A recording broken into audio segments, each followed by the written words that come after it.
तो दोस्तों आज हम राजस्थान सीईटी के लिए 25 इम्पोर्टेंट प्रश्नों के बारे में बात करेंगे और ये सभी प्रश्न मोस्ट इम्पोर्टेंट सिलेक्टेड प्रश्न और परीक्षा में आने लायक प्रश्न, इसलिए वीडियो में आप अंत तक जरूर बने रहे। तो चलो वीडियो को शुरू करते हैं। तो आपका पहला सवाल है कि जोधपुर में राजाओं की छतरियाँ खालिस्तान में स्थित हैं। मोस्ट इम्पोर्टेंट क्वेश्चन है और ये प्रश्न बहुत बार एग्जाम पूछा गया है, इसलिए इस प्रश्न को आपको रट लेना है, कुछ भी करके याद कर लेना, अपने माइंड में सेट कर लेना है कि जोधपुर में राजाओं की जो छतरियाँ हैं वो स्थित है। तो कहाँ पर स्थित है? तो ये स्थित है मंडोर में। तो दोस्तों आपको 25 प्रश्न दिए जाएंगे, जिसमें से आपने कितने प्रश्न सही किए हैं वो हमें लास्ट में कमेंट में जरूर बताइए, जिससे कि आपकी प्रिपरेशन होती रहेगी। तो अगला प्रश्न देखते हैं। अगला सवाल है कि विश्व प्रसिद्ध ब्रह्मा मंदिर कहाँ पर अवस्थित हैं।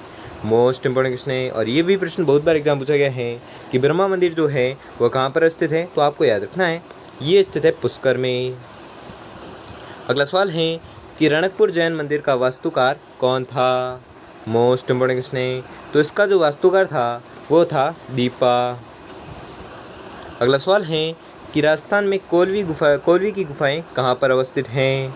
मोस्ट इम्पोर्टेंट क्वेश्चन है, तो इसकी जो गुफाएं हैं वो स्थित हैं झालावाड़ जिले में। अगला सवाल है कि रणथंभौर दुर्ग की कुंजी किसे कहते हैं।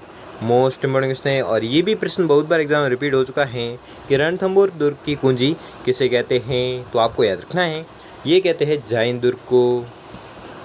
अगला सवाल है कि फ़कीरों का तकिया इमारत कहाँ पर अवस्थित है।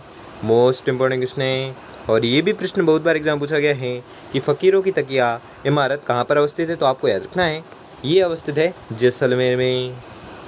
अगला सवाल है कि जयपुर के लिए पिंक सिटी शब्द का प्रयोग सर्वप्रथम किया था। मोस्ट इम्पोर्टेंट क्वेश्चन है, तो सर्वप्रथम जो प्रयोग किया था वो किया था स्टैनले रीड ने। ठीक है, स्टैनले रीड ने क्या किया था, जयपुर के लिए पिंक सिटी शब्द का सर्वप्रथम है जो प्रयोग किया था किसने, स्टैनले रीड ने। अगला सवाल है कि किस दुर्ग के बारे में कहा जाता है कि रायरा भाव तो रात ही गया। मोस्ट इम्पोर्टेंट क्वेश्चन है और ये भी प्रश्न बहुत बार एग्जाम पूछा गया है और इस प्रश्न को भी आपको रट लेना है कि किस दुर्ग के बारे में कहा जाता है कि रायरा भाव तो रात ही गया। तो ये कहा जाता है जालोर दुर्ग के बारे में।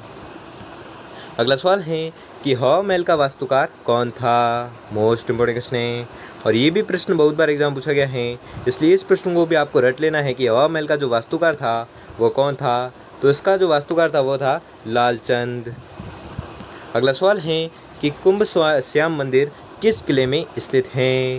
मोस्ट इम्पोर्टेंट क्वेश्चन है, तो ये जो मंदिर है ये स्थित है चित्तौड़गढ़ किले में। अगला सवाल है कि मंकी वैली किसका नाम है। मोस्ट इम्पोर्टेंट क्वेश्चन है, तो मंकी वैली जो है वो नाम है गलता जी का। अगला सवाल है कि सिवाना दुर्ग का निर्माण किसने करवाया था। मोस्ट इम्पोर्टेंट क्वेश्चन है और ये भी प्रश्न बहुत बार एग्जाम पूछा गया है कि सिवाना दुर्ग का जो निर्माण करवाया था वो किसने करवाया था। तो इसका निर्माण करवाया था वीर नारायण ने। अगला सवाल है कि किस दुर्ग को लॉर्ड लेक का वाटरलू कहा जाता है। मोस्ट इम्पोर्टेंट क्वेश्चन है और ये भी प्रश्न बहुत बार एग्जाम पूछा गया है, इसलिए इस प्रश्न को आपको रट लेना है क्योंकि इसके चांस है 99% इस प्रश्न के आने के चांस है कि किस दुर्ग को लॉर्ड लेक का वाटरलू कहा जाता है। तो आपको याद रखना है वह कहा जाता है लोहागढ़ को। अगला सवाल है कि राजस्थान के किस ऐतिहासिक दुर्ग के मुख्य द्वार पर जयमल व पता की मूर्तियाँ स्थित हैं। मोस्ट इम्पोर्टेंट क्वेश्चन है और ये भी प्रश्न बहुत बार एग्जाम पूछा गया है, इसलिए इस प्रश्न को भी आपको रट लेना है कि किस ऐतिहासिक दुर्ग के मुख्य द्वार पर जयमल व पता की मूर्तियाँ जो स्थित हैं। तो आपको याद रखना है यह स्थित है जूनागढ़ दुर्ग में। अगला सवाल है कि राजस्थान के किस शहर को नीला शहर भी कहा जाता है। तो ये कहते हैं जोधपुर को। मोस्ट इम्पोर्टेंट क्वेश्चन है और ये भी प्रश्न बहुत पूछा जा सकता है कि राजस्थान में किस शहर को नीला शहर है जो कहा जाता है। तो ये कहते हैं जोधपुर शहर को।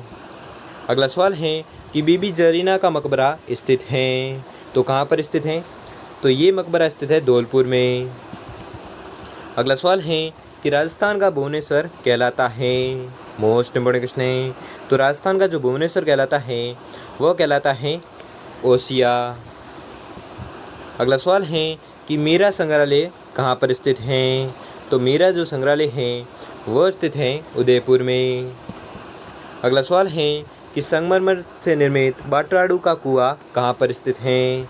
मोस्ट इम्पोर्टेंट क्वेश्चन है और ये भी प्रश्न बहुत बार एग्जाम पूछा गया है कि संगमरमर से निर्मित बाटाड़ू का कुआं है जो कहाँ पर स्थित है, तो आपको याद रखना है ये स्थित है बाड़मेर में। अगला सवाल है कि पटुओं की हवेली कहाँ पर अवस्थित है, मोस्ट इम्पोर्टेंट क्वेश्चन है।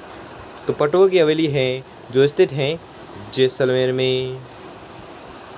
अगला सवाल है कि अबुल फजल ने किस दुर्ग के बारे में लिखा है कि यह इतनी ऊंचाई पर स्थित है कि नीचे से ऊपर की ओर देखने पर सिर से पकड़ी नीचे ही गिर जाती है, मोस्ट इम्पोर्टेंट क्वेश्चन है। और ये भी प्रश्न पूछा गया है बहुत बार कि अबुल फजल ने किस दुर्ग के बारे में लिखा है कि यह इतनी ऊंचाई पर स्थित है कि नीचे से ऊपर की ओर देखने से सिर से पकड़ी नीचे गिर जाती है, तो आपको याद रखना है ये कहा है कुंभलगढ़ दुर्ग के बारे में। अगला सवाल है कि हर्षद माता का मंदिर कहाँ पर स्थित है, तो हर्षद माता का मंदिर जो है वह स्थित है आबानेरी में। अगला सवाल है कि अजमेर स्थित अलाउद्दीन खान का मकबरा जाना जाता है, तो ये जाना जाता है 16 थंबा के नाम से। अगला सवाल है कि ऐतिहासिक स्थल भानगढ़ स्थित हैं, तो कहाँ पर स्थित हैं, तो ये स्थित है अलवर ज़िले में। अगला सवाल है और ये आज का अंतिम सवाल है कि मालदेव की रानी जिसने मंडोर के निकट बहुजी रो तालाब का निर्माण करवाया था, तो ये किसने करवाया था, तो ये करवाया था सरूपदे झाली ने। ठीक है, सरूपदे झाली वह महारानी थी जिसने मंडोर के निकट बहुजी रो तालाब का निर्माण है जो करवाया था। किसने करवाया था, सरूपदे झाली ने करवाया था। तो दोस्तों आपको 25% ये थे, जिसमें से आपने कितने प्रश्न चाहिए है वो हमें जल्दी से जल्दी कमेंट करके ज़रूर बताएं। और अगर आपके लिए वीडियो थोड़ा भी हेल्पफुल साबित हुआ हो तो वीडियो को लाइक और चैनल पर नए हो तो चैनल को सब्सक्राइब कर लीजिए और बेल आइकन को प्रेस कर लीजिए जिससे कि वीडियो की नोटिफिकेशन आपको मिलती रहेगी। धन्यवाद।